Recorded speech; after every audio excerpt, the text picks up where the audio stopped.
दोस्तों, हमारी आज की कहानी एक बाप की ज़िंदगी पर आधारित है, जिसको सुनकर हर वो आँख रो पड़े जो वाकई अपने माँ बाप से मोहब्बत करती है।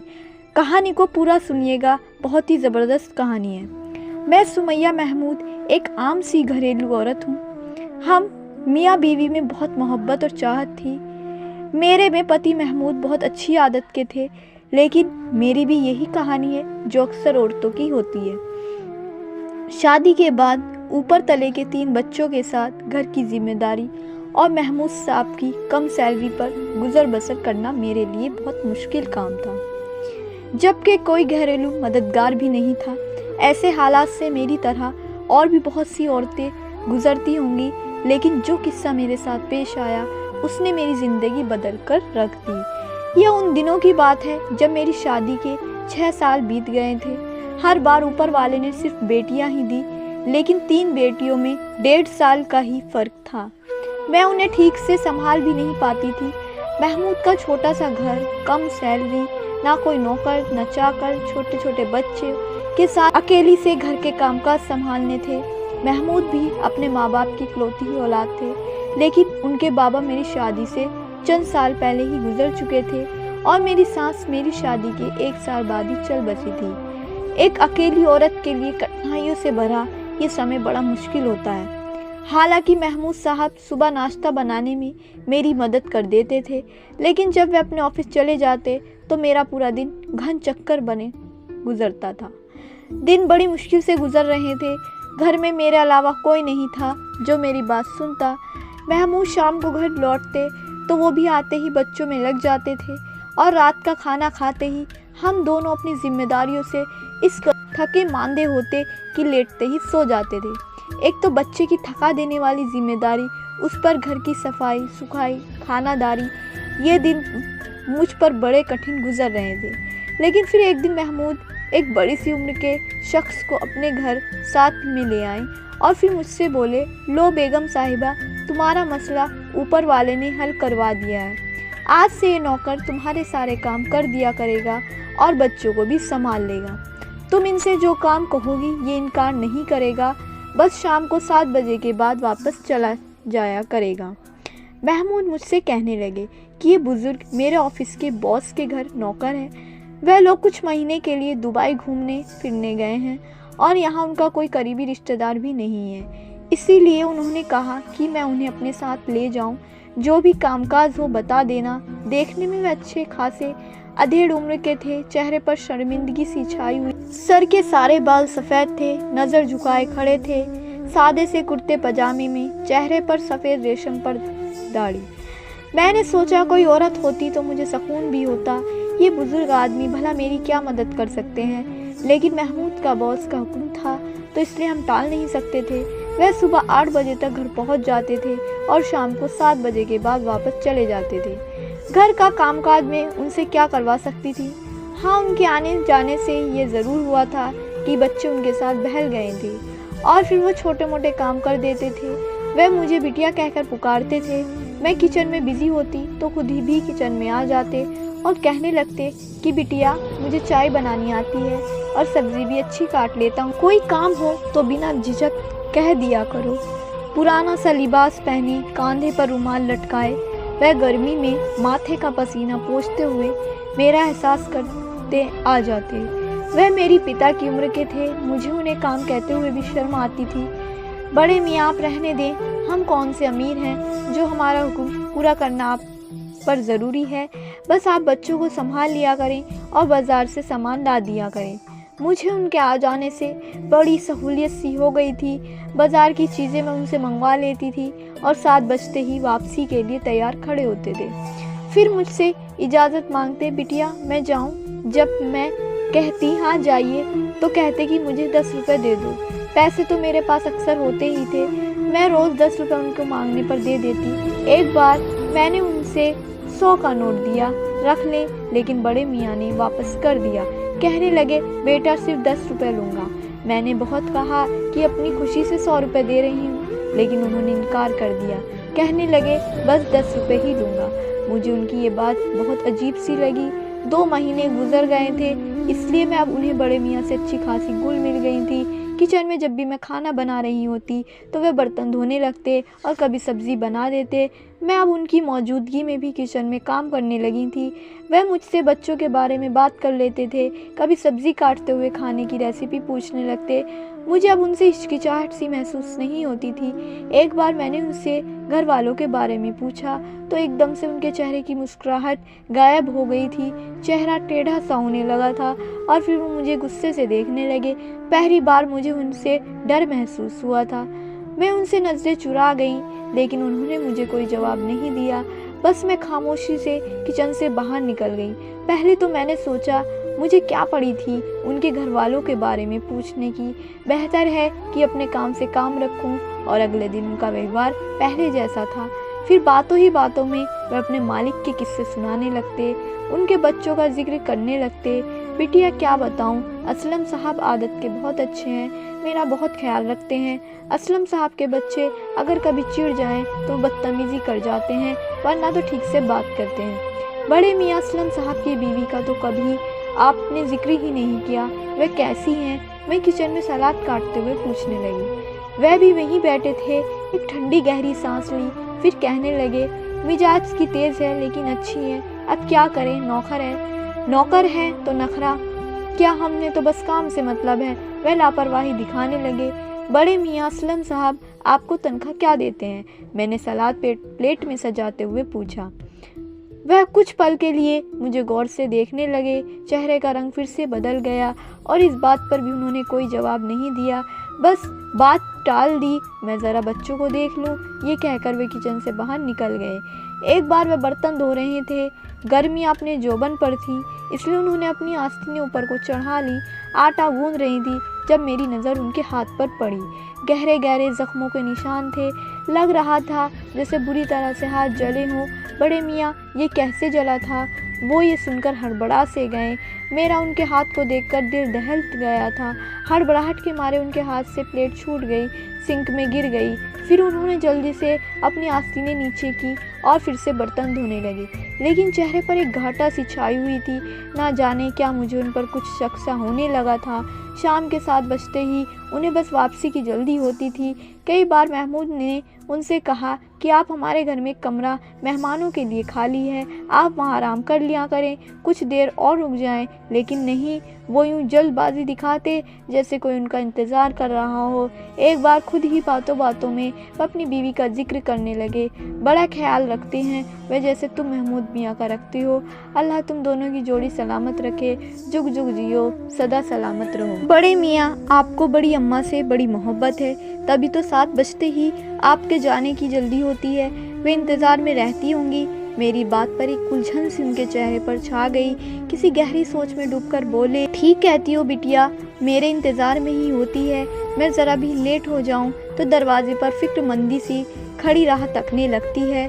घर जाता हूं तो उसके पास बैठता हूं। पोते पोतियां आकर गले लग जाते हैं, हाथ चूमते हैं, दादा अब्बा कहकर मेरे दाएं बाएं बैठ जाते हैं।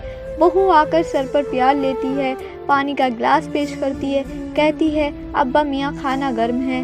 कहें तो लगा दूं, लेकिन एक तुम हो कि खाना खिलाए बिना जाने ही नहीं देती। मुझे उसे रोज़ इनकार करते हुए शर्म आती है। वे मेरे सिर पर हाथ रखते हुए बोले जैसे कोई बेटी से लाड में कहता हो। फिर बेटा रात को घंटों टांगे दबाता है। मैं कहता हूँ कि तुम खुद थके मंद आते हो, फिर मुझे क्यों दबाने बैठ जाते हो? अरे मैं भी तो दिन भर करता ही हूँ।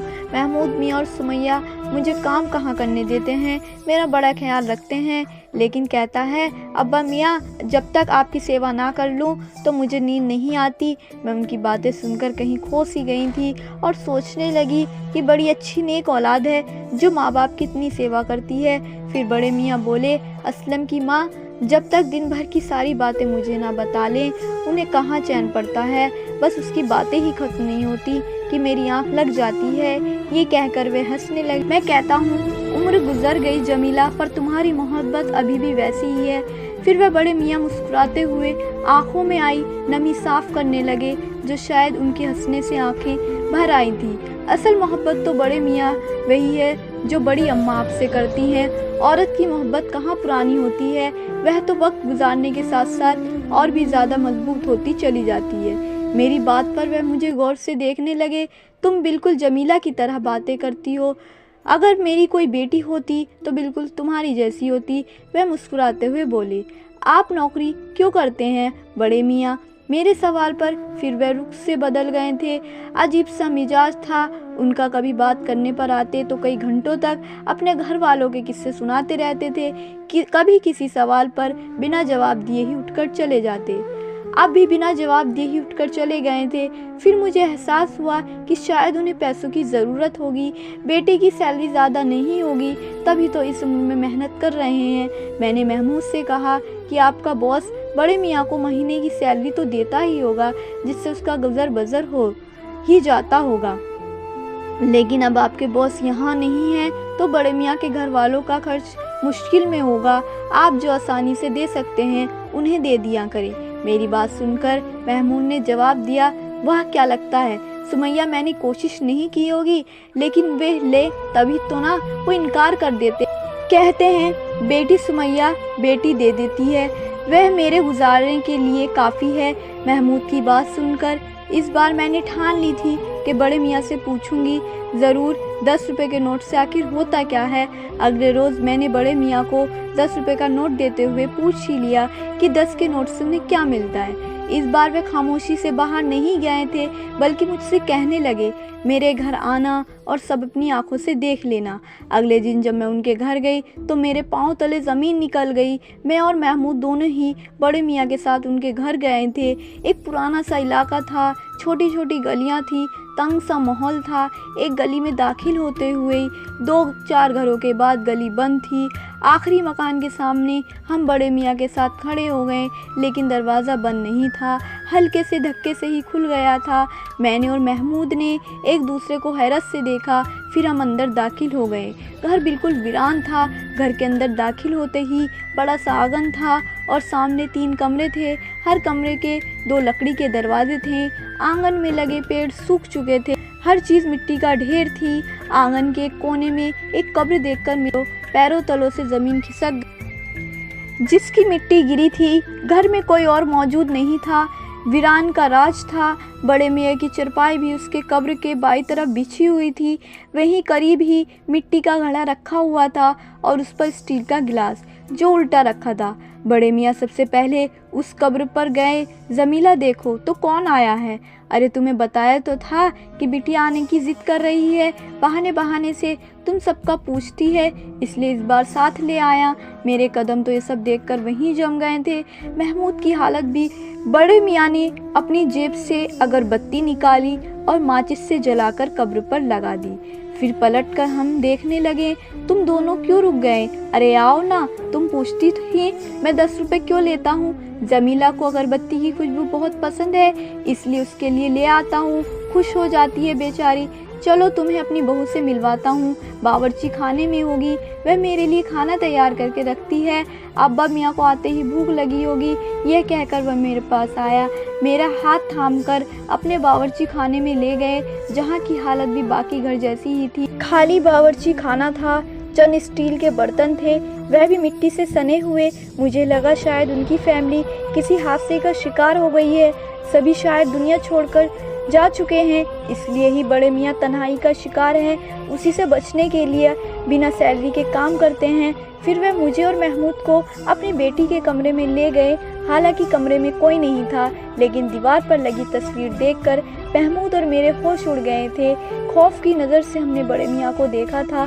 तस्वीर में बड़े मियाँ अपने बेटे और बहू के साथ खड़े मुस्कुरा रहे थे। बेटा जवान 21-22 साल का लग रहा था और बहू शायद 19-20 साल की होगी। महमूद की आंखें फैली हुई थी। यह तो असलम सर है। महमूद ने तस्वीर के सामने उस नौजवान की तरफ उंगली उठकर हैरत से कहा। उन्होंने मुँह से ये सुनकर अब मैं सूनी सी होकर रह गई थी। मैंने आज तक महमूद के बॉस को देखा नहीं था, बस जिक्र ही सुना था। बड़े मियाँ आप असलम सर के बाबा हैं? महमूद की आवाज़ हैरत के मारे कांपती हुई निकल रही थी। बड़े मियाँ की आंखों में आंसू जारी हो गए। नहीं बेटा, मैं तो उसका नौकर हूँ। अब वे फूट फूट कर रोने लगे। महमूद ने आगे बढ़कर उन्हें अपने साथ लगा लिया।